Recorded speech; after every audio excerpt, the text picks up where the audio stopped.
আল্লাহ তাআলা বলছে নিশ্চয়ই নামাজ একজন মানুষকে যাবতীয় অশ্লীলতা গুনাহ আল্লাহর নাফরমানি থেকে ফিরায় রাখে। এজন্য 5 ওয়াক্ত নামাজ পড়বেন তো ইনশাআল্লাহ? বলেন ইনশাআল্লাহ। ভাইয়া মহব্বত করে বলেন, মহব্বত। এটা রমজান বাপ, এটা রমজান, এটা রমজান, মাগফিরাতের দশক, গুনাহ মাফ চাইবার সময়। রমজানের শেষ মাঝের দশক, গুনাহ মাফ চাওয়ার দশক।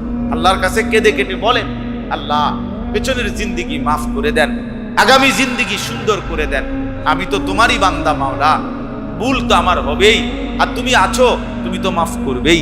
আল্লাহ বলেন, বান্দা ঠিক আছে, দিল থেকে যদি বলো আর করবা না গুনাহ, আগামী জিন্দেগি সুন্দর করে চলবা, এটা যদি দিল থেকে চাইতে পারো, আমি আল্লাহ ওয়াদা দিলাম মাফ করে দেব।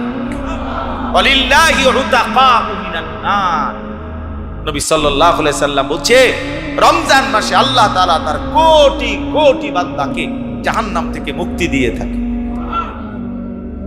এক গোত্রের নাম বলছে নবীজি, ওই গোত্রের যতগুলো বকরি আছে, এই বকরির গায়ের পশমের চাইতে বেশি পরিমাণ বান্দাকে প্রতি রাতে আল্লাহ তাআলা রমজানে মাফ করে থাকে। মাফ 200টা ছাগল একসাথ করে এবার গুনেন তো, 200টা ছাগলের গায়ে সবগুলোর মোট পশম কয়টা? 2000 ছাগল একসাথ করে গুনেন তো, যে 2000 ছাগলের গায়ে পশম কয়টা? কে গুনবে? আপনি গুনবেন, হাজারা গুলাইবেন এগুলা, হ্যাঁ? তো তার চাইতে বেশি পরিমাণ বান্দাকে আল্লাহ তাআলা রমজানে প্রতি রাতে মাফ করে দেন। ইয়া বাগিয়াল খাইরে আকবিল। আল্লাহর ফেরেশতা ডাকে, এ নেক কাজের জন্য যারা আগ্রহী, আও না, রমজান আসো, সেজদা দাও, 70 গুণ নাও, রুকু করো একটা, লিখা হবে 70টা। বাহ! আমরা হারাম শরীফে ছিলাম, গত রবিবার আসছি আমি, তো হারাম শরীফে মক্কা শরীফে ছিলাম উমরায়, নিয়ত করছি রমজানে, সেজদা দিলাম তো 1/70, আর এমনিতে হারাম মক্কা নগরীতে মসজিদে হারামে 1 লক্ষ, তাহলে 1/70 লাখ। এক সেজদা 70 লক্ষ সেজদার সমান। রমজান, রমজান। আপনি গিয়া দেখেন মক্কায় কি চলতেছে, কি পরিমাণ আল্লাহর বান্দা, উলামা, দিনদার মুসলমান ছুটছে আল্লাহর ঘরে। পুরা হজ্জের চাইতেও বেশি ভিড়, এত বেশি মানুষ প্রতি বেলায় নামাজে ভিড় আর ভিড়।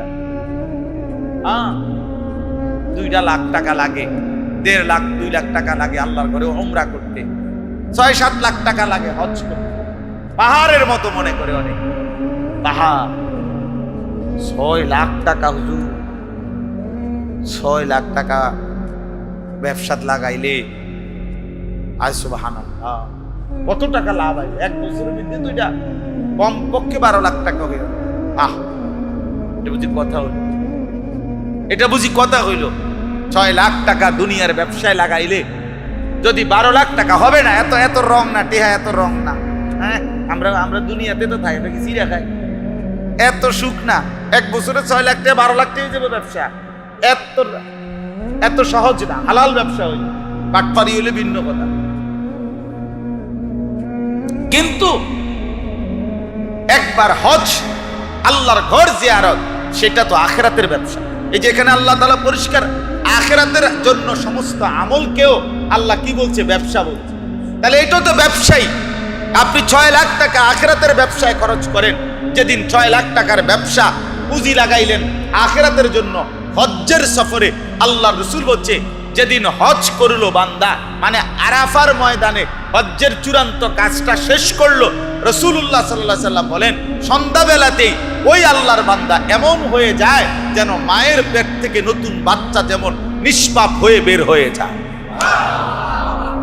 রাজাকা ইয়াউমিন ওয়ালাদাতহু উম্মুহু, মা যেমন নতুন বাচ্চা প্রসব করে গুনাহমুক্ত, এই আল্লাহর বান্দা হজ করে হয়ে যায় এমন গুনাহমুক্ত। এজন্য আল্লাহর ঘর দেখার স্বপ্ন দেখে ওই চোখ সার্থক হবে যে চোখ কালো গিলাফ দেখে, কাবার কালো গিলাফ, মদিনার রওজা পাকের সবুজ গম্বুজ, এ দেখতেই দিল লাগে। এজন্য এটা এত কিছু হিসাব করে হয় না। টাকা মিলাবেন, সব কিছুর ব্যস্ততা থেকে অবসর হবেন, ছেলেগুলারে বিদেশ পাঠাইয়া সারবেন, মেয়ে বিয়ে দিয়া সারবেন, তারপরে একটু লাইন ফাইন হইলে তারপরে আস্তে ধীরে শেষ বয়সে আল্লাহ যদি নেয়, হ্যাঁ আল্লাহ ঠেকায় পড়িয়া গেছে আমাদের, আল্লাহ নেউন্না বান্দার অভাব পড়িয়া গেছে আমাদের নিচে। আমরা বলে থাকি যে আজানের আগে আপনি রাসূলুল্লাহ সাল্লাল্লাহু আলাইহি ওয়াসাল্লামের জামানায়, নবীজির জামানায় যেদিন থেকে নামাজ ফরজ হলো, তো যখন থেকে আজান চালু হলো, হযরতে বেলাল রাসূলুল্লাহ সাল্লাল্লাহু আলাইহি ওয়াসাল্লামের জামানায় আজান দিয়েছে। তো হযরত বেলাল দাঁড়াইছে কেমনে, কতটুকু উচ্চতায় দাঁড়াইছে, হযরতে বেলালের আওয়াজটা কেমন ছিল, হযরতে বেলালের এই সমস্ত বর্ণনা আছে। আজানের বাক্যগুলোর বর্ণনা আছে, আজানের দোয়া, আজানের পরে যে দোয়াটা, এই দোয়াটা হাদিসের মধ্যে স্পষ্ট আছে, আজানের বাক্যগুলো স্পষ্ট আছে। আজানটা স্বপ্নে দেখছে কে, এইটা স্পষ্ট আছে। স্বপ্নে উনি কি দেখছে ওইটা হাদিসের মধ্যে স্পষ্ট আছে। কিন্তু মাঝখান দিয়া শুধু কেবল আজানের আগে যে 3 বার 4 বার দুরূদ শরীফ পড়ছে এটা নাই। এইটা মনে এই পৃষ্ঠাটা মনে হালাই দিছে, এই পৃষ্ঠাটা নাই, এটা ছিঁড়ে গেছে, এই পৃষ্ঠাটা নাই। এটা কোনো কথা হইলো? এটা ইনসাফের কথা হইলো? আপনার বিবেকে কি বলে? কথাটা বুঝেন নাই আমার। এখন আমি যদি বলি এটা বিদআত, আপনি বলবেন এই তো এই কিছু হুজুর আছে সব সময় কেবল বিরোধিতা করে, অসুবিধা কি? না, অসুবিধা এটা রাসূলুল্লাহ সাল্লাল্লাহু আলাইহি সাল্লাম থেকে যেটা প্রমাণিত নয় এটা অসুবিধা, সাহাবায়ে কেরাম থেকে যেটা প্রমাণিত নয় সেটা অসুবিধা। কথা বুঝেন নাই আমার? এটাই অসুবিধা। নবীজির থেকে প্রমাণিত না, এটাই তো অসুবিধা। সাহাবায়ে কেরাম থেকে প্রমাণিত নয়, এটাই অসুবিধা। আপনি অসুবিধা বুঝেন না মানে পুরাটাই তো অসুবিধা। এজন্য দয়া করে এটা বোঝা উচিত, এটা বোঝা উচিত, এটা খেয়াল করা উচিত। কোরআনুল কারীমের তাফসীরের ক্ষেত্রে, কোরআনুল কারীমের ব্যাখ্যা করার ক্ষেত্রে এরকম অনেক আধুনিক পণ্ডিত, চিন্তাবিদ নামের অনেক ব্যক্তিরা আপনার নিজস্ব মতামত ব্যক্ত করতে চায়, নিজস্ব মত বলে, নিজস্ব চিন্তা চেতনা এটার মধ্যে ফিটিং করতে চেষ্টা করে। না, এটা হবে না। কোরআনুল কারীমের তাফসীরের ক্ষেত্রে সর্বদাই এই মূলনীতি মনে রাখতে হবে যে কোরআনুল কারীমের তাফসীর, ব্যাখ্যা, বিশ্লেষণ হবে রাসূলুল্লাহ সাল্লাল্লাহু আলাইহি সাল্লাম থেকে যা বর্ণিত হয়েছে, সাহাবায়ে কেরাম থেকে যা বর্ণিত হয়েছে, এবং যুগ যুগ ধরে সাহাবাদের পরবর্তীরা যেই ধারাবাহিকতায় বর্ণনা করছেন, ওর আলোকেই হবে কোরআনের ব্যাখ্যা, ওর আলোকেই হবে কোরআনের উপরে আমল। তাফসীরও হবে এই আলোকে, আমলও হবে কি আলোকে? এই আলোকে। হ্যাঁ, এই জন্য আমরা প্রত্যেকেই কোরআনুল কারীমের তেলাওয়াত, কোরআনুল কারীমের তাফসীর, কোরআনুল কারীমের আমল, এই ক্ষেত্রে রাসূলুল্লাহ সাল্লাল্লাহু আলাইহি সাল্লাম এবং সাহাবায়ে কেরামের অনুসৃত মত এবং পথের উপরেই চলার চেষ্টা করব ইনশাআল্লাহ। এবার আসেন, আমি যে আয়াতগুলো পড়ছি এই আয়াতগুলো আপনাদের কাছে সংক্ষিপ্ত তরজমা শুনাইতে চাই। আমি মোট অনেকক্ষণ তেলাওয়াত করছি, খেয়াল করছেন আপনারা, 9টা আয়াত মোট করছি। কোরআনুল কারীমের 22 নম্বর পারা, কোরআনুল কারীমের 35 নম্বর সূরা, 35 নম্বর সূরা, 22 নম্বর পারা। সূরাটার নাম হলো সূরায়ে ফাতির। ফাতির এই সূরার 9টি আয়াত, মানে 29 নম্বর আয়াত থেকে 37 নম্বর 37 নম্বর আয়াত পর্যন্ত, 29, 30 এলো 2 আয়াত আর 7 আয়াত, 31 থেকে 37 এনে 7টা, তাহলে কয়টা হইল? 9টা। এই 9টা আয়াত আপনাদের সামনে আমি পড়ছি। তো 9 আয়াতের বিস্তারিত ব্যাখ্যা, বিস্তারিত তাফসীর করা আমার উদ্দেশ্য না। উদ্দেশ্য হলো অল্প কিছু সামান্য কথা, মোটামুটি আপনারা একদম সহজ তরজমা, সংক্ষিপ্ত কিছু কথা শুনলেই আপনারা বুঝবেন। আল্লাহ তাআলা আমাদেরকে তৌফিক দান করেন, সকলেই বলেন আমিন। এখন মোটামুটি সবাই একটু চুপচাপ হইছেন, আল্লাহর ওয়াস্তে আর এদিক সেদিক চাইয়েন না। এরা ফ্যান দোক, নলে সুইচ দোক, নলে লাইট দোক, নলে বন্ধ করে দেব, আপনারা আর এদিক সেদিক খাইবেন। বলেন ইনশাআল্লাহ। কি ইনশাআল্লাহ মানে কোনো দিকে তাকাইবেন না? তাকাইবেন না। আল্লাহ কবুল করেন। মাশাআল্লাহ। আল্লাহ তাআলা এখানে দেখেন, ব্যবসা, তিজারত, আরবিতে বলে তিজারত মানে ব্যবসা। মানুষ ব্যবসার প্রতি আগ্রহী। মানুষের রিজিকের উপার্জনের ক্ষেত্রে সবচেয়ে বেশি আগ্রহী মানুষ ব্যবসার প্রতি। হাদিসের মধ্যে আছে, আল্লাহ নবী সাল্লাল্লাহু আলাইহি ওয়াসাল্লাম বলছেন, তিসআতু আশারির রিজক ফিত তিজারা, রিজিকের 10 ভাগের 9 ভাগ আল্লাহ তাআলা ব্যবসার মধ্যেই নির্ধারণ করেছেন। 10 ভাগের কয় ভাগ? 9 ভাগ। 9 ভাগই ব্যবসার মধ্যে। রাসূলুল্লাহ সাল্লাল্লাহু আলাইহি ওয়াসাল্লাম হাদিসের মধ্যে আছে, মদিনার বাজারে নবী সাল্লাল্লাহু আলাইহি ওয়াসাল্লাম মাঝে মধ্যে যেতেন, গিয়ে ব্যবসায়ীদেরকে সরাসরি ডাক দিয়ে বিভিন্ন কথা বলতেন। ইয়া মাশারাত তুজ্জার, হে ব্যবসায়ীগণ, এ কথা বলতেন। হাদিসে আছে, সাহাবায়ে কেরাম বলেন, আমরা যখন বাজারে ব্যবসা করতাম আর নবীজি যখন আমাদেরকে এই শব্দ দিয়ে ডাকতেন, তা আমাদের কাছে সেটা বহুতই মহব্বতের মনে হতো যে আল্লাহর নবী সাল্লাল্লাহু আলাইহি ওয়াসাল্লাম আমাদেরকে হে ব্যবসায়ীগণ বলে ডাক দিয়েছেন। রাসূলুল্লাহ সাল্লাল্লাহু আলাইহি ওয়াসাল্লাম বলেন, আত-তাজিরুস সাদুকুল আমিন মা'আন নাবিয়িনা ওয়াস-সিদ্দিকিন ওয়াশ-শুহাদা ওয়াস-সালিহিন। আখিরাতে 4 ধরনের আল্লাহর বান্দা হলো সবচেয়ে প্রিয় হবে: নবীগণ, সিদ্দিকগণ, শহীদগণ এবং নেককারগণ। আল্লাহর নবী সাল্লাল্লাহু আলাইহি ওয়াসাল্লাম বলেন, যেই ব্যবসায়ীর মধ্যে 2টি গুণ সর্বদাই থাকবে।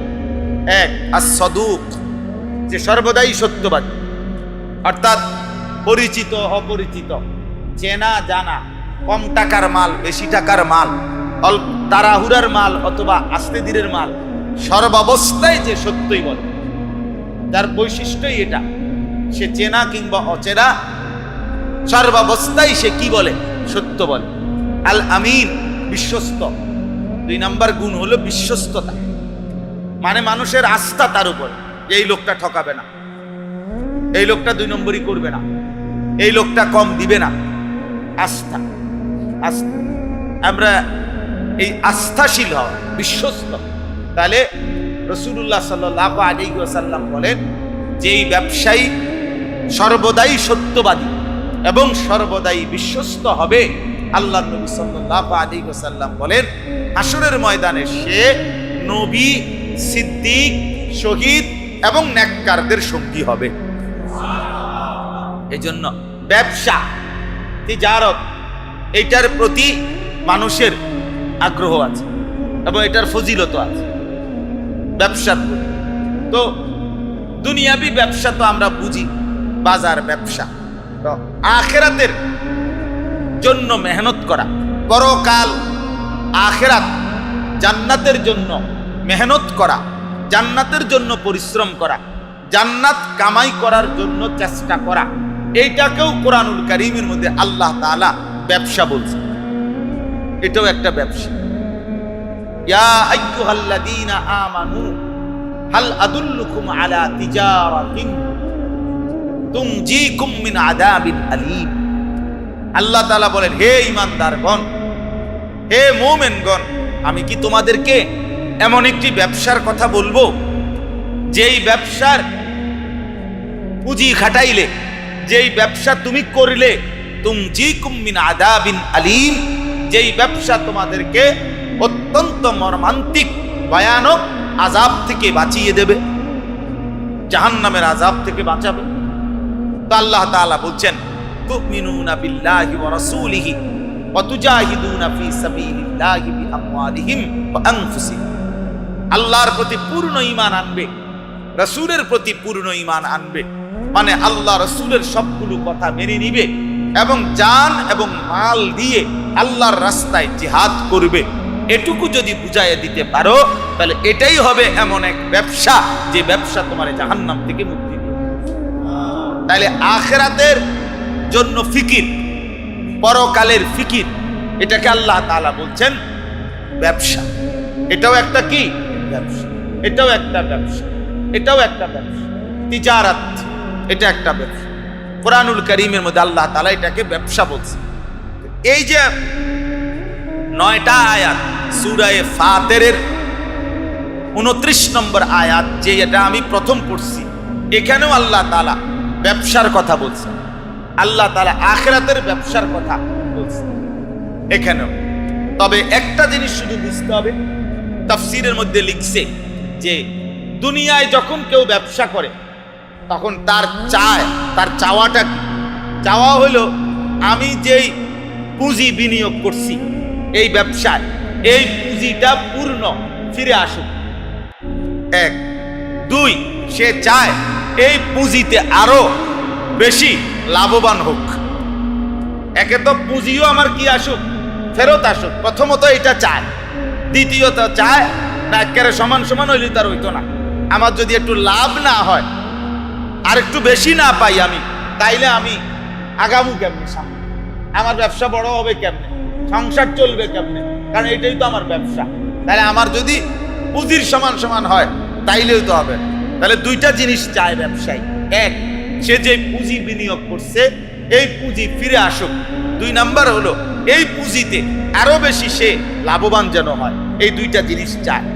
তো কিন্তু দুনিয়ার ব্যবসার মধ্যে একটা বিষয় হলো যে দুনিয়ার ব্যবসায় চাই তো ঠিক আছে আপনি, কিন্তু এতে পুঁজি ফেরত আসে, লাভের সম্ভাবনাও আছে, কিন্তু লস হওয়ার, ক্ষতিগ্রস্ত হওয়ার, পুঁজি হারাইয়া ফেলার সম্ভাবনাও আছে। আছে কিনা বলে? মায়ের খাওয়ানোর সম্ভাবনা আসেনি? আছে। তাহলে দুনিয়ার ব্যবসার মধ্যে দুইটা বিষয় একসাথে। একে তো পুঁজি ফিরে আসবে অথবা আসবে না, দ্বিতীয়ত লাভবান হবেন অথবা লাভবান হবেন না। এই দুইটারই সম্ভাবনা দুনিয়ার ব্যবসার মধ্যে আছে। কিন্তু আল্লাহ তাআলা এই আয়াতের মধ্যে একটা শব্দ বলছে, তিজারাতান লান তাবুর। আল্লাহ বলে, বান্দা আমি তোমাদেরকে এমন একটা ব্যবসার কথা বলতেছি যেই ব্যবসায় আমি আল্লাহ ওয়াদা দিলাম, যেই ব্যবসায় তুমি খাটাইলে, যেই ব্যবসায় তুমি মেহনত করলে, এটা এমন এক ব্যবসা মৃত্যু পর্যন্ত কোনোদিন এখানে পুঁজিও হারাবে না, লসও আসবে না। পুঁজিও হারাবে না, লসও আসবে।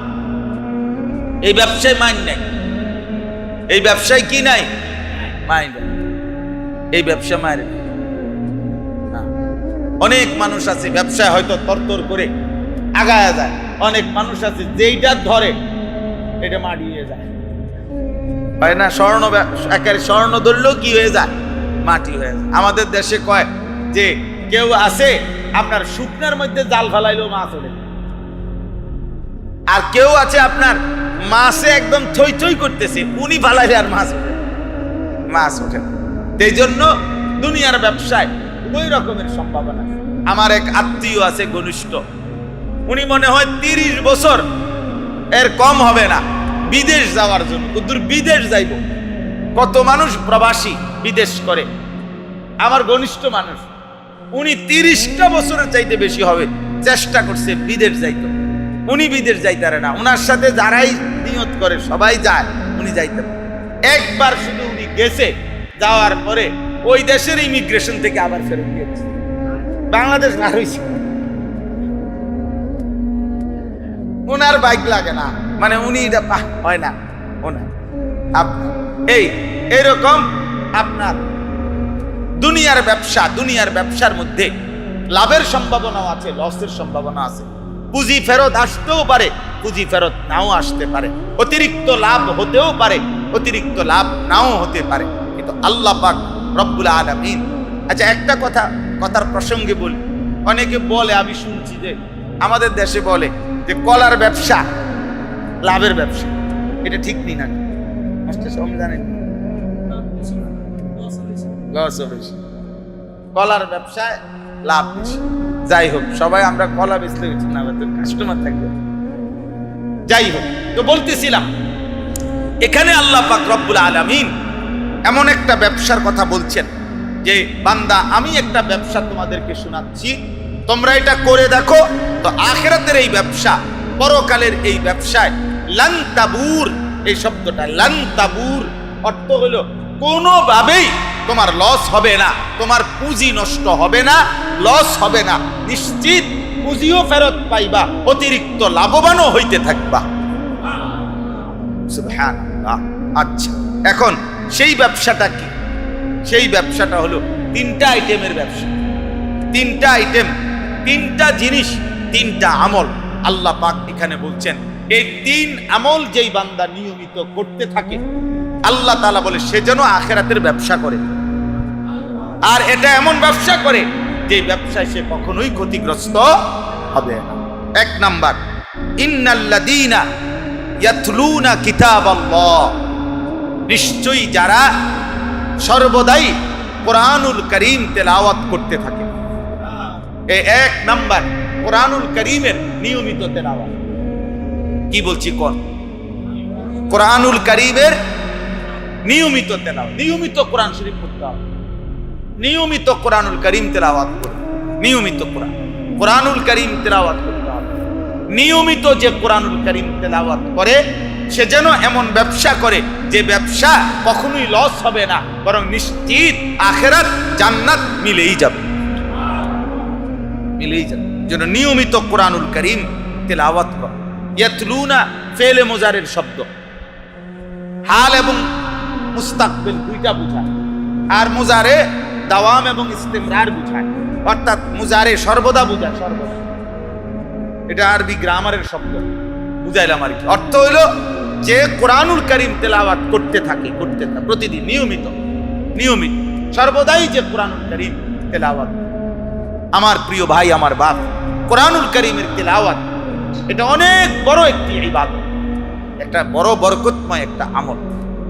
আল্লাহর নবী সাল্লাল্লাহু আলাইহি সাল্লাম থেকে শুরু করে সমস্ত সাহাবায়ে কেরাম, আউলিয়ায়ে কেরাম, বুজুর্গানে দ্বীন, উলামায়ে কেরাম, মুহাদ্দিসিনে কেরাম, সমস্ত নেককার মুমিন আল্লাহর প্রিয় বান্দার একটা বিশেষ সিফাত যে তারা যুগে যুগে কোরআনুল কারীম তেলাওয়াত বেশি করতেন, বেশি তেলাওয়াত। আমরা কিতাবে পড়ছি ইমাম জুহরি রাহমাতুল্লাহি আলাইহি রমজান মাস আসলে তিনি সরাসরি বলতেন ইন্নামা হুয়া তিলাওয়াতুল কোরআন, আরে রমজান এ তো শুধুই কোরআনুল কারীমের তেলাওয়াত। ইমাম মালিক রাহমাতুল্লাহি আলাইহির জীবনীতে লিখছে, ইমাম মালিক রাহমাতুল্লাহি আলাইহি যখন রমজান আসতো ইয়াফিরু মিন কিরাআতিল হাদিস ওয়া মুজালাসাতি আহলিল ইলম ওয়া আকবালা ইলা তিলাওয়াতিল কোরআন মিনাল মাসহাব।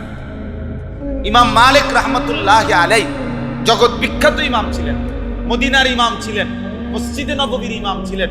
রাসূলুল্লাহ সাল্লাল্লাহু আলাইহি সাল্লামের রওজা আতহারের সামনে আল্লাহর রাসূলের হাদিস পড়াইতেন। সেই তিনি যখন রমজান আসতো তো হাদিস পড়ানো বন্ধ করে দিতেন, উলামায়ে কেরামের সাথেও বসা বন্ধ করে দিতেন, একাকী হয়ে যেতেন আর শুধুই কোরআনুল কারীম তেলাওয়াত করতে থাকতেন।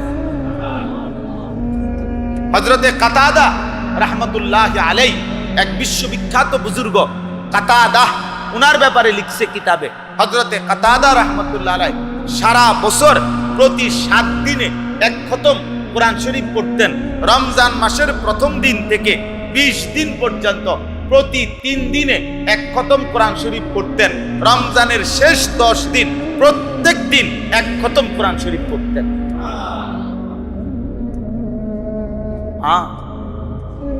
শেষ দশক এভাবে প্রতিদিন এক খতম, 10 দিন 10 খতম।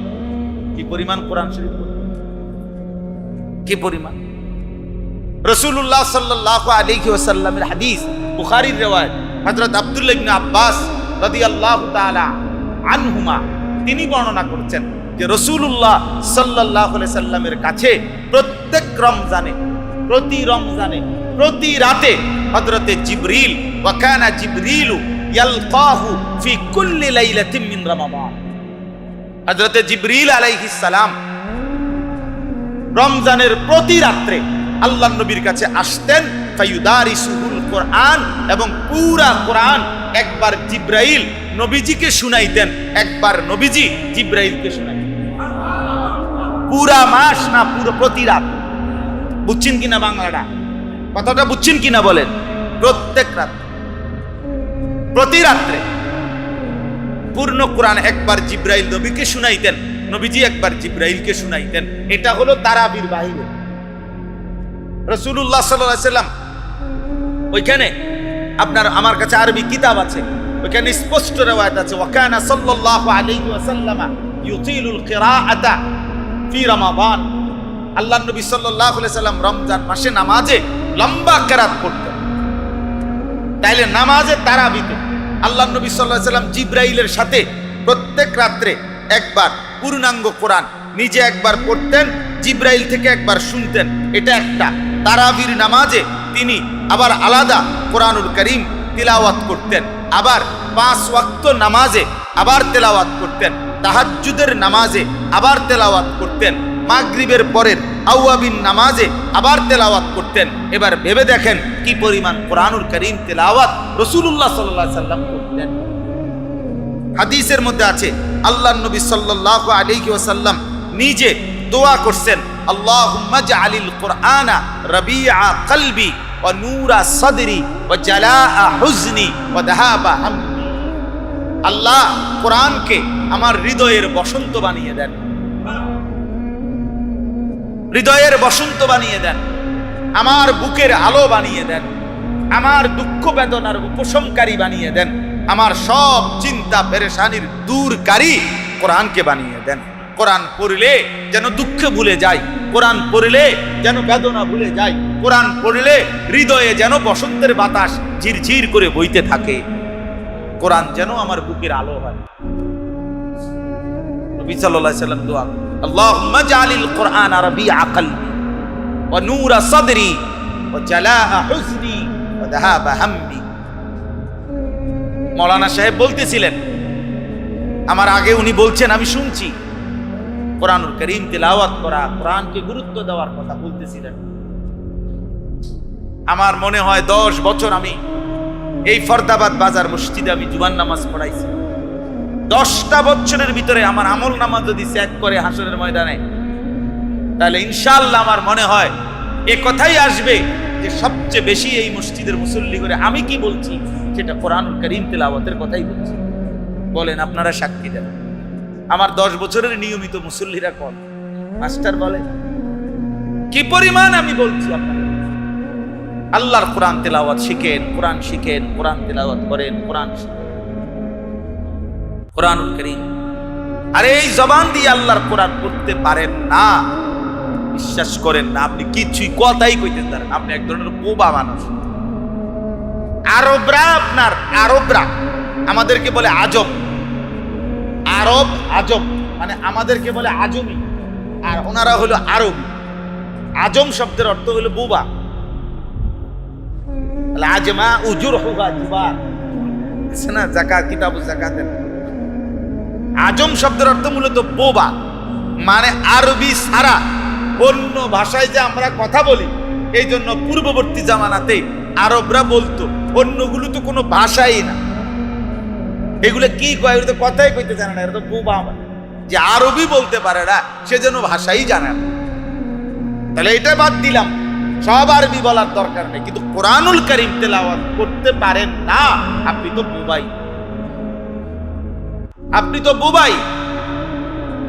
এজন্য আল্লাহ তাআলা বলেছে, ইন্নাল্লাযীনা ইয়াতলুনা কিতাবাল্লাহ, নিশ্চয়ই যারা কোরআনুল কারীম তেলাওয়াত করে, নিয়মিত কোরআন তেলাওয়াত করে।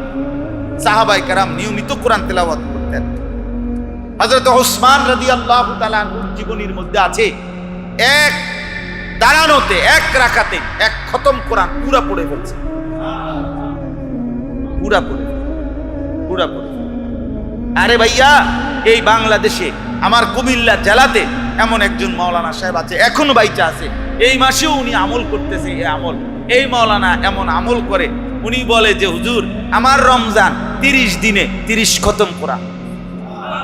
এই মাওলানা বাইচা আছে এখন, যদি 29 হয় তো 29 খতম, প্রতিদিন দিন রাত মিলে সে 1 খতম কোরআন। এখন আমার চাইতে বয়স কম, কি পড়াটা পড়ে বেচারা, আল্লাহর কোরআনের প্রতি তার দিলে কেমন লাগাটা লাগছে, কোরআন পড়ে সে কি পরিমাণ মজা পাইছে। কোরআনুল কারীম, এটা কোরআন। এজন্য কোরআনুল কারীমের তেলাওয়াতের আপনি এমনি বুঝতেন,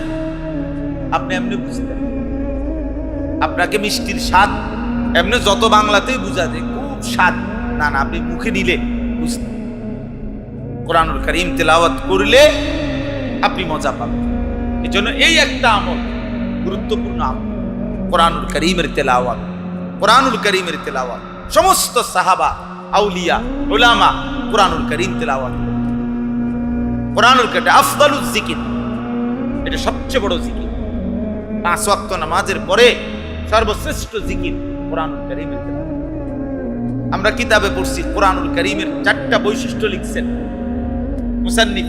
একটা হলো কোরআনই হচ্ছে খায়রুল কালাম, কথার মধ্যে সবচেয়ে উত্তম সর্বশ্রেষ্ঠ কথা কোরআন। আহসানুল কালাম, কোরআন সবচেয়ে সুন্দর কথা কোরআন। আসদাকুল কালাম, সবচেয়ে সত্য কথা কোরআন। আনফাউল কালাম, সবচেয়ে উপকারী কথা কোরআন। খায়রুল কালাম, আহসানুল কালাম, আসদাকুল কালাম, আনফাউল কালাম। সবচেয়ে শ্রেষ্ঠ কথা কোরআন, সবচেয়ে সুন্দর কথা কোরআন, সবচেয়ে সত্য কথা কোরআন, সবচেয়ে উপকারী কথা কোরআন। কোরআন পড়তে পারলেন না, কোরআন পড়েন না, কি পড়লেন, কি কথা বললেন জীবনভর? এই কথাগুলো না বললেও দুনিয়া ভোগ করা যাইত। যারা বোবা তারা কি দুনিয়া উপভোগ করে না? কথা বলেন। বোবা মানুষের বিয়ে করতে পারে? হ্যাঁ, দেখছেন নি কোনো সময়? বোবা মানুষের বাচ্চা কাচ্চা হয়নি, বোবা মানুষের ভাত তরকারি খায়নি, বোবা মানুষ ঘুম যায়নি, বোবার কোনো গদ্দুয়ার আসেনি, তো আর সমস্যা হয়েছে? দুনিয়া ভোগ করতে সমস্যা হয়েছে কি তার? তাহলে এক বোবাও তো দুনিয়া ভোগ করে নিয়া, তাহলে আমি আর আপনি কথা বললে আর অতিরিক্ত কি ভোগ করলেন? অতিরিক্ত কি পাইলেন? যে দুনিয়া বোবাই পাইল, সেই দুনিয়া আমি কথা বলে আমি বেশি কি পাইলাম? অতিরিক্ত কি ভোগ করলাম? একটা বউই তো এটা তো বউ আরো আছে, জিভূতই তো এটা হেইতেরও আছে। এখন গড়ই তো না, তো গড় তো আছে বেটারও বলে। এজন্য ইন্নাল্লাযীনা ইয়াতলুনা কিতাবাল্লাহ, কোরআনুল কারীমের তিলাওয়াত আজকের থেকে সিদ্ধান্ত নেন, আবার ঘুরে দাঁড়ান। মুমিন হারে না, মুমিন হেরে যায় না, মুমিন দুর্বল হয় না, মুমিন পরিশ্রমী হয়, মুমিন মেহনতি হয়, মুমিন মেহনতি হয়। এজন্য আবার শিখেন, শিখতে শুরু করে। আল্লাহর কসম, নবীজি বলছেন ওয়াল্লাযী ইয়াকরাউল কুরআন ওয়া ইয়াতাতাআতাউ ফীহি ফালাহু আজরান। যে কোরআনুল কারীম পড়লো, পড়তে গিয়ে ঠেকে ঠেকে পড়লো, কষ্ট কইরা ঠেকা ঠেকা পারে না, কত কষ্ট করতেছে, দাঁত ভাঙ্গা যাইতেছে, বয়স হয়ে গেছে, থাইমা থাইমা ঠেকা ঠেকা পড়ে। রাসূলুল্লাহ সাল্লাল্লাহু আলাইহি সাল্লাম বলেন আল্লাহ তাআলা তাকে প্রতি অক্ষরে দ্বিগুণ নেকি দান করবে। ফালাহু আজরান, আজরান দ্বিগুণ। এমনিতে এক অক্ষরে 10 নেকি, তো যে ঠেকা ঠেকা পড়ে কষ্ট কইরা, আল্লাহর কসম তার প্রতি অক্ষরে 20 নেকি। দ্বিগুণ না? তো দ্বিগুণ হলে কত? 20। ইন্নাল্লাযীনা ইয়াতলুনা কিতাবাল্লাহ, নিশ্চয়ই যারা কোরআনুল কারীম তেলাওয়াত করে। 2 ওয়া আকামুস সালাহ, 5 ওয়াক্ত নামাজ আদায় করে। তাহলে দ্বিতীয় আমল, 3টা আমল আল্লাহ তাআলা এখানে বলছেন। 3টি আমল যে করবে সে যেন এমন ব্যবসা করে যেই ব্যবসা কখনোই লাভ হবে না, বরং 2টা জিনিস হবে। 1, সে এই ব্যবসার পুঁজি ফেরত পাবে। 2, এই ব্যবসা তার লাভবান হতেই থাকবে, হতেই থাকবে, হতেই থাকবে। এর মধ্যে 1 নাম্বার কি? কোরআনুল কারীমের তেলাওয়াত। 1 নাম্বার কি বলেন? 2 নাম্বার 5 ওয়াক্ত নামাজ। 5 ওয়াক্ত নামাজ। নামাজ পড়ে। নামাজ মুমিনের জীবন, নামাজ মুমিনের সিফাত, নামাজ মুসলমানের পরিচয়। নামাজ এক জিন্দেগি, নামাজবিহীন জিন্দেগি, সেজদাবিহীন জিন্দেগি জন্তু জানোয়ারের জিন্দেগি। যে কপালে সেজদা নাই, যে মানুষটা নামাজই পড়তে চায় না অথচ সে মুসলমান, এটা এক ধরনের জানোয়ার ছাড়া আর কিছু। এটা জন্তু জানোয়ার ছাড়া আর কিচ্ছু। কেন ফজরের নামাজ পড়বেন না? আপনি কি ভোরবেলা ওঠেন না? হয় 1 ঘন্টা আগে ওঠেন, নয় পরে ওঠেন। কেন জোহরের নামাজ পড়বেন না? আপনি কি দুপুরে বিশ্রাম করেন না? হ্যাঁ, আসরের নামাজ আপনি কেন পড়বেন না? আপনি কি বিকালে একটু হাঁটেন না? তাইলে কেন মাগরিব পড়বেন না? কেন ঈশা পড়বেন? আমার নওজোয়ান ভাই ছেলেরা, তোমরা বলো ভাইয়া, কেন নামাজ পড়বা না? অনেক কিশোর নওজোয়ান হাসতে হাসতে নামাজ ছেড়ে দেয়। কেন পড়ে না তাও জানে না। জিজ্ঞাসা করেন না যে ভাইয়া নামাজ পড়ো না কেন? নামাজ না পড়ে কি অর্জন হয়েছে তোমার? কিচ্ছু না, গোড়ার ডিমও না, গোড়ার ডিমও না, কিচ্ছু অর্জন হয় নাই। এমনি পড়ি না। কেন পড়ো না? কেমনে, কি লেগা? কিচ্ছু বলতে পারি। জীবনে যার কোনো লক্ষ্য উদ্দেশ্য নাই, জীবনে যার কোনো গন্তব্য নাই, যে বলতে পারে না আমি হাসলাম কেন, তো পাগল। আমি যদি একজন হাসি দিছে মনে করেন, তাই বললাম ভাই হাসলেন কেন? না এমনি হাসছি। আরে কি লেগে হাসছেন? কইতারেন না? না কইতারি না, এমনি হাসলাম। তো আরেকজনে কি আমার পাগল কি তারেন, এতে কি লেগে হাসছে হাতে বলে কইতারেন। কথা বলেন, এটা বলবে কিনা বলেন? তাইলে তুমি হাসলা কেন, কাঁদলা কেন, হাঁটলা কেন, ঘুরলা কেন? কেন মুসলমান হওয়ার পরে জিন্দিগিটা শেষ করে দিলা কেন? এই জন্য 5 ওয়াক্ত নামাজ পড়া, এই জিন্দিগি, এটা একদম সহজ হিসাব। জীবনটা সহজ হয়, সুন্দর হয়, পাক পবিত্র জিন্দিগি হয়। যে মানুষ 5 ওয়াক্ত নামাজ পড়ে তার শরীর পবিত্র থাকে। কারণ যে বারবার ভাবে আমাকে ওযু করতে হবে, নামাজ পড়তে হবে, সে শরীর নাপাক বানাইতে চায় না, অপবিত্র বানাইতে চায় না। এই জন্য তার জিন্দিগি সুন্দর হয়, তার আখলাক সুন্দর হয়। নামাজ পুরা জিন্দিগি গড়ে দেয়। উতলু মা উহিয়া ইলাইকা মিনাল কিতাব ওয়া আকিমিস সালাহ ইন্নাস সালাতা তানহা আনিল ফাহশাই ওয়াল মুনকার। আল্লাহ তাআলা বলেন নিশ্চয়ই নামাজ একজন মানুষকে যাবতীয় অশ্লীলতা, গুনাহ, আল্লাহর নাফরমানি থেকে ফিরায় রাখে। এজন্য 5 ওয়াক্ত নামাজ পড়বেন তো ইনশাআল্লাহ? বলেন ইনশাআল্লাহ। ভাইয়া মহব্বত করে বলেন, মহব্বত। এটা রমজান বাপ, এটা রমজান, এটা রমজান, মাগফিরাতের দশক, গুনাহ মাফ চাইবার সময়। রমজানের শেষ মাঝের দশক, গুনাহ মাফ চাওয়ার দশক। আল্লাহর কাছে কেঁদে কেটে বলেন, আল্লাহ পেছনের জিন্দিগি মাফ করে দেন, আগামী জিন্দিগি সুন্দর করে দেন। আমি তো তোমারই বান্দা মাওলা, ভুল তো আমার হবেই, আর তুমি আছো, তুমি তো মাফ করবেই। আল্লাহ বলেন, বান্দা ঠিক আছে, দিল থেকে যদি বলো আর করবা না গুনাহ, আগামী জিন্দিগি সুন্দর করে চলবা, এটা যদি দিল থেকে চাইতে পারো, আমি আল্লাহ ওয়াদা দিলাম মাফ করে দিব। ওয়ালিল্লাহি উতাকাউ মিনান নার। নবী সাল্লাল্লাহু আলাইহি সাল্লাম বলছে, রমজান মাসে আল্লাহ তাআলা তার কোটি কোটি বান্দাকে জাহান্নাম থেকে মুক্তি দিয়ে থাকে। এক গোত্রের নাম বলছে নবীজি, ওই গোত্রের যতগুলো বকরি আছে, এই বকরির গায়ের পশমের চাইতে বেশি পরিমাণ বান্দাকে প্রতি রাতে আল্লাহ তাআলা রমজানে মাফ করে থাকে। 200টা ছাগল একসাথ করে এবার গুনেন তো, 200টা ছাগলের গায়ে সবগুলোর মোট পশম কয়টা? 2000 ছাগল একসাথ করে গুনেন তো, যে 2000 ছাগলের গায়ে পশম কয়টা? কে গুনবে? আপনি গুনবেন? হাজারা গুলাইবেন এগুলা? হ্যাঁ, তো তার চাইতে বেশি পরিমাণ বান্দাকে আল্লাহ তাআলা রমজানে প্রতি রাতে মাফ করে দেয়। ইয়া বাগিয়াল খাইরে আকবিল। আল্লাহর ফেরেশতা ডাকে, এ নেক কাজের জন্য যারা আগ্রহী, আও না, রমজান আসো, সেজদা দাও, 70 গুণ নাও, রুকু করো একটা, লেখা হবে 70টা। বাহ! আমরা হারাম শরীফে ছিলাম, গত রবিবার আসছি আমি, তো হারাম শরীফে মক্কা শরীফে ছিলাম উমরায়, নিয়ত করছি রমজানে, সেজদা দিলাম তো 70, আর এমনিতে হারাম মক্কা নগরীতে মসজিদে হারামে 1 লক্ষ, তাহলে 170 লাখ। এক সেজদা 70 লক্ষ সেজদার সমান। রমজান, রমজান। হ্যাঁ, আপনি গিয়া দেখেন মক্কায় কি চলতেছে।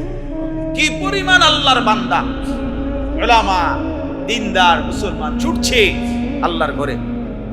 পুরা হজ্জের চাইতেও বেশি ভিড়, এত বেশি মানুষ প্রতি বেলায় নামাজে ভিড় আর ভিড়। 2 লাখ টাকা লাগে, 1.5 লাখ 2 লাখ টাকা লাগে আল্লাহর ঘরে উমরা করতে, 6-7 লাখ টাকা লাগে হজ করতে। পাহাড়ের মতো মনে করে অনেক, পাহাড়। 6 লাখ টাকা হুজুর, 6 লাখ টাকা ব্যবসাত লাগাইলে আয় সুবহানাল্লাহ কত টাকা লাভ হয় এক বছরের মধ্যে। তো এটা কমপক্ষে 12 লাখ টাকা হয়ে যাবে। এটা বুঝি কথা হইল? এটা বুঝি কথা হইল? 6 লাখ টাকা দুনিয়ার ব্যবসায় লাগাইলে যদি 12 লাখ টাকা হবে না? এত এত রং না টেহা, এত রং না। হ্যাঁ, আমরা দুনিয়াতে তো থাকি, এটা কি চিড়া খাই? এত সুখ না। এক বছরে 6 লাখ টাকা 12 লাখ টাকা হয়ে যাবে ব্যবসা। এত সহজ না। হালাল ব্যবসা হইল, বাটপারি হইলে ভিন্ন কথা।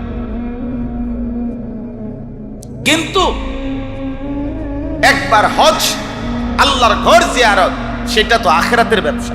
এই যে এখানে আল্লাহ তাআলা পরিষ্কার আখিরাতের জন্য সমস্ত আমলকেও আল্লাহ কি বলছে? ব্যবসা বলছে।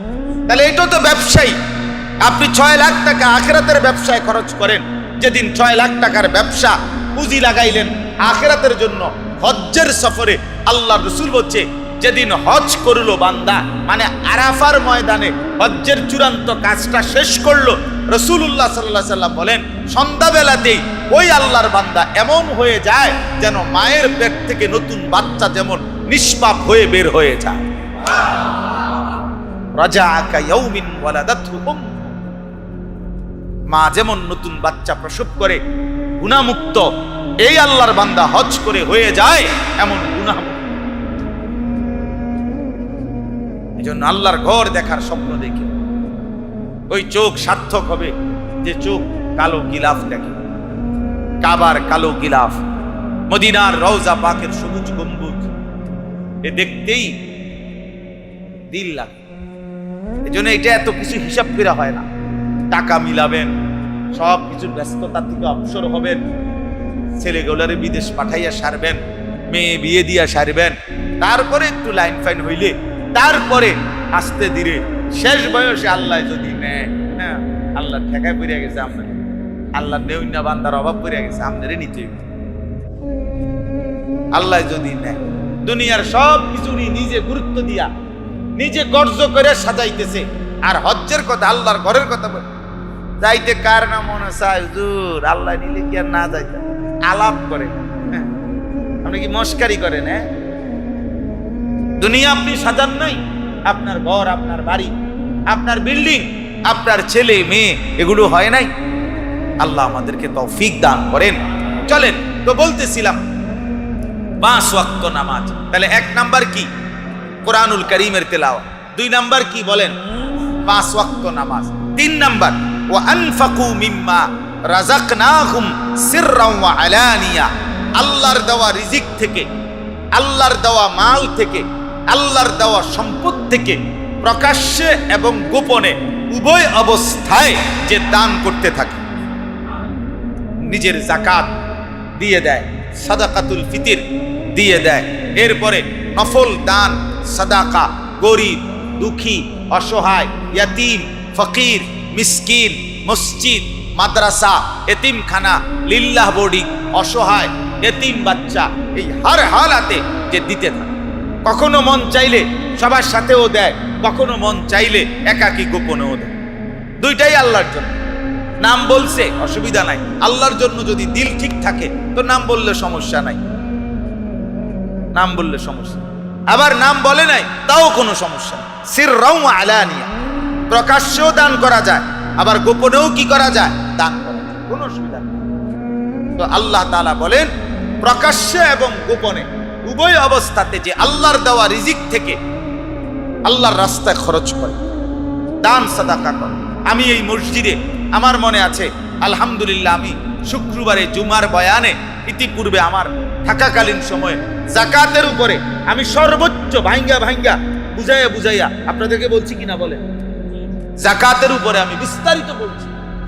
যাকাত মনে রাখবেন মুসলমান, নামাজ যেমন ফরজ, রোজা যেমন ফরজ, যাকাত তেমন ফরজ।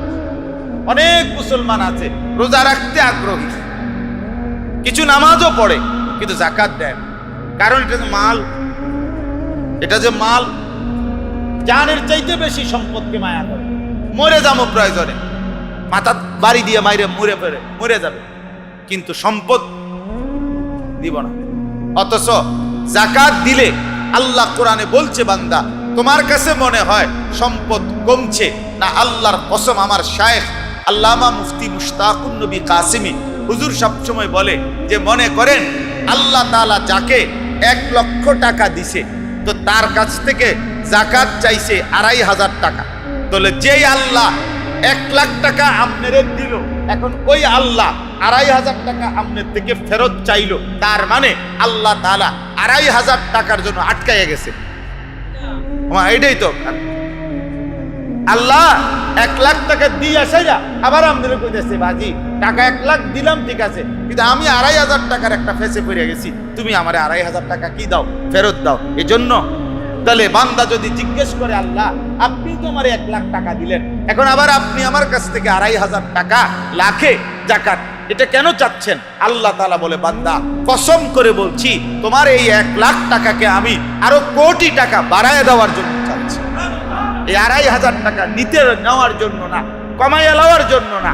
তোমার টাকা 97,500 থাকবে না, বরং তোমার টাকা আরো লক্ষের চাইতে কোটি গুণ বেড়ে যাবে। বাড়ায় দেবো, বাড়ায় দেওয়ার 2,500 টাকা দাও, আমার চাইতে আরো বেশি নিয়ে নাও। 40 টাকায় 1 টাকা দাও, আমি আল্লাহর কাছ থেকে আরো বেশিটা বুঝা নাও। তাহলে যাকাত মানে আরো বেশি দেওয়া।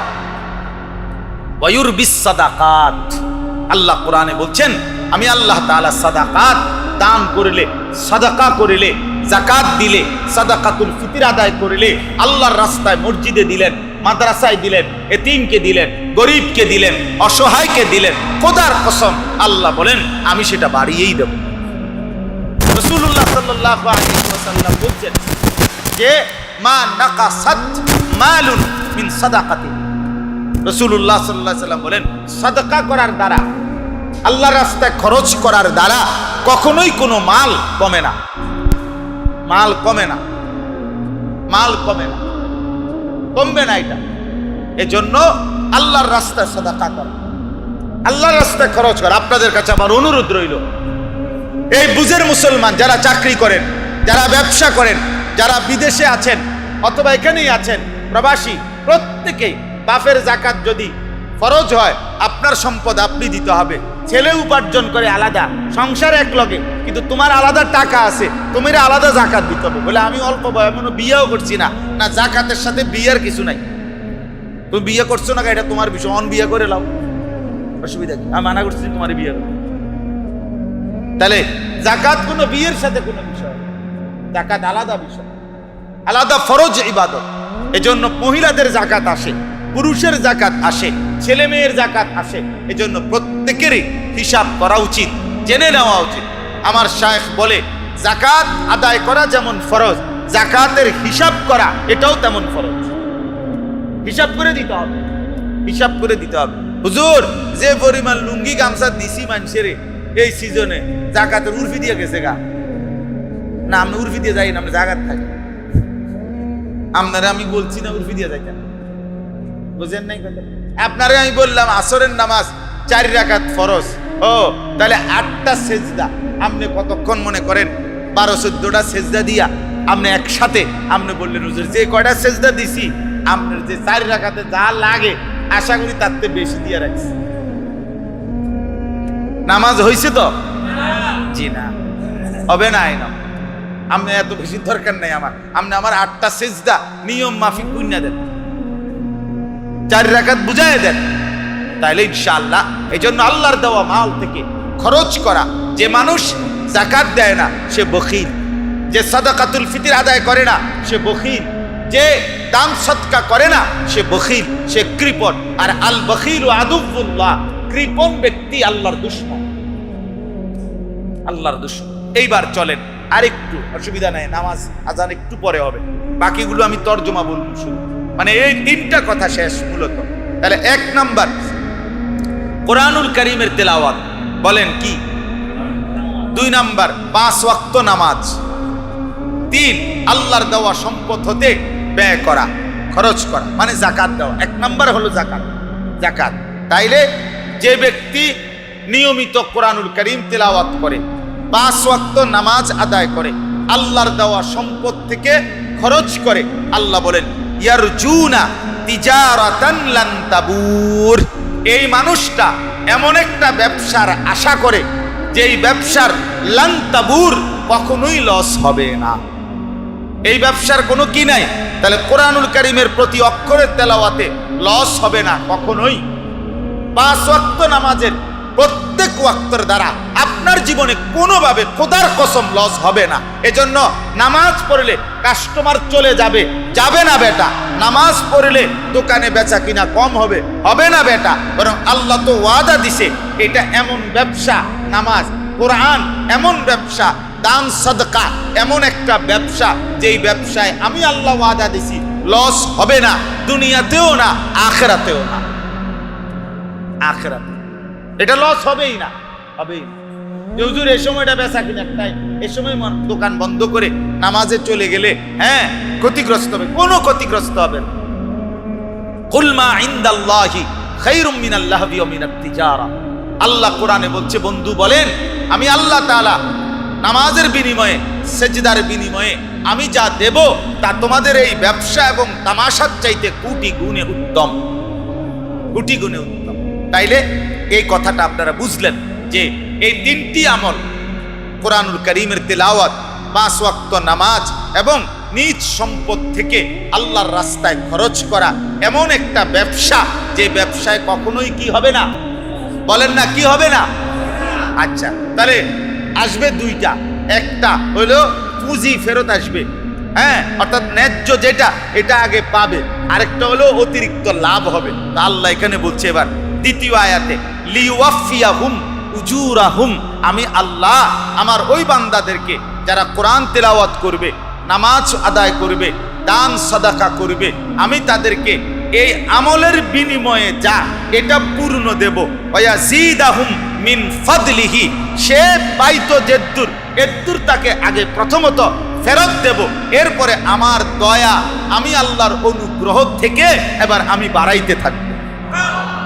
ওই যে কইলাম আগে কি পাইবেন, পুঁজি ফেরত পাইবেন, এরপরে কি আরো লাভ হইব। তো এবার আল্লাহ বলে, প্রথম তুমি নামাজ পড়ছো, একটা সেজদা দিছো, তো একটা সেজদা দিয়ে যে দূর পাও না এটা তুমি আগে পাইবা, এরপরে তুমি যা পাইলা এইটার উপরে আমি আল্লাহ এবার বাড়াইতে থাকব। 1 অক্ষর তেলাওয়াত করিলে কয় নাকি 10। তো আল্লাহ বলে যে বান্দা এই প্রথম 10 ফেরেশতা তোমার এর মধ্যে লিখলো, তোমার পাও না তুমি পাইলা, এবার তোমার 10-এর উপরে আমি অতিরিক্ত দিতে থাকব। এবার যদি বলি আল্লাহ আপনি অতিরিক্ত দিবেন কদ্দুর, তো আল্লাহ বলবেন বান্দা আন্দাজ করে তো আমি দিতে পারি কদ্দুর, তুমি বলো, তুমি কো না আমি কত বড়, আমি দিতে পারি কত বড়। আল্লাহ কত বড় করে আন্দাজ আছে? কেউ পারবে আন্দাজ করতে? এবার যদি বলে আমার শায়েখ আল্লামা মুফতি মুশতাকুন নবী সাহেব হুজুর বলে, আল্লাহকে যদি জিজ্ঞেস করি আল্লাহ আপনি দিবেন কতক্ষণ, কতক্ষণ দিবেন, বাড়াবেন কতদিন, কতক্ষণ, আল্লাহ তাআলা বলবেন বান্দা আমি আছি যতক্ষণ, বাড়াইতে থাকবো ততক্ষণ। এবার বলেন আল্লাহ আছেন কতক্ষণ, আল্লাহ আছেন কতক্ষণ? তাহলে কোরআনুল কারীম তেলাওয়াতের নেকি বাড়তে থাকবে কতক্ষণ, নামাজের নেকি বাড়তে থাকবে কতক্ষণ, প্রতিটা দান সদকার নেকি বাড়তে থাকবে কতক্ষণ, ইসরাফিলের ফু পর্যন্ত বাড়তেই থাকবে, বাড়তেই থাকবে, বাড়তেই থাকবে, বাড়তেই থাকবে, কোনো লস নাই। ইন্নাহু গফুরুন শাকুর, নিশ্চয়ই আল্লাহ তাআলাই হচ্ছেন ক্ষমাশীল এবং বান্দা যখন শুকর আদায় করে তার প্রতিদানকারী, কৃতজ্ঞতার প্রতিদান প্রদানকারী আল্লাহ তাআলা। ওয়াল্লাযী আওহাইনা ইলাইকা মিনাল কিতাবি হুয়াল হাক্কু মুসাদ্দিকাল লিমা বাইনা ইয়াদাইহি, এগুলোর আর ব্যাখ্যা হবে না, শুধু তরজমা শুনেন। আল্লাহ তাআলা বলেন নবী আপনার উপরে আমি যে কোরআন নাজিল করেছি হুয়াল হক, এটাই সত্য। কোনটা? কোরআন। সবচেয়ে সত্য কিতাব কোনটা? কোরআন। মুসাদ্দিকাল লিমা বাইনা ইয়াদাইহি, এবং এটা এমন একটা কিতাব যেই কিতাবে পূর্ববর্তী এর আগে যেই আসমানি কিতাব আমি আল্লাহ নাজিল করেছি সেই সবগুলো আসমানি কিতাবের সত্যায়নকারী এই কোরআন। এই কোরআন পড়বেন, এই কোরআন ধরবেন, এখানে তাওরাতের শিক্ষাও পাবেন, ইনজিলের শিক্ষাও পাবেন, জবুরের শিক্ষাও পাবেন, পূর্ববর্তী আসমানি কিতাবের শিক্ষাগুলোও এই কোরআনের মধ্যেই পাবেন। সুবহানাল্লাহ। ইন্নাল্লাহা বিইবাদিহি লাখাবীরুম বাসীর, নিশ্চয়ই আল্লাহ তাআলা তার প্রত্যেকটা বান্দার ব্যাপারে সব খবর রাখেন, পূর্ণ দেখেন। আল্লাহ তাআলা আমাদের খবর রাখেন কোন কোন বিষয়ে? আল্লাহ তাআলা আমাদেরকে দেখেন কাকে কাকে, কখন কখন? সারাক্ষণ, সারাক্ষণ। সুম্মা আওরাসনাল কিতাব আল্লাযীনা ইসতাফাইনা মিন ইবাদিনা। আল্লাহ তাআলা বলেন আমি আল্লাহ তাআলা প্রত্যেক যুগে এই যে কোরআন, এই কোরআনের উত্তরাধিকার বানাচ্ছি আমার কোটি কোটি বান্দাদের মধ্য থেকে, আমি যাদেরকে বাছাই করি তাদেরকেই। অর্থাৎ কারা মুসলমান হবে, কোরআনওয়ালা হবে, মুমিন হবে, ঈমানওয়ালা হবে, এই যে 800 কোটি মানুষ যারা পৃথিবীতে এখন আছে তাদের মধ্য থেকে ওরা কেন কাফের, আমি কেন মুমিন, এটা কার ফয়সালা?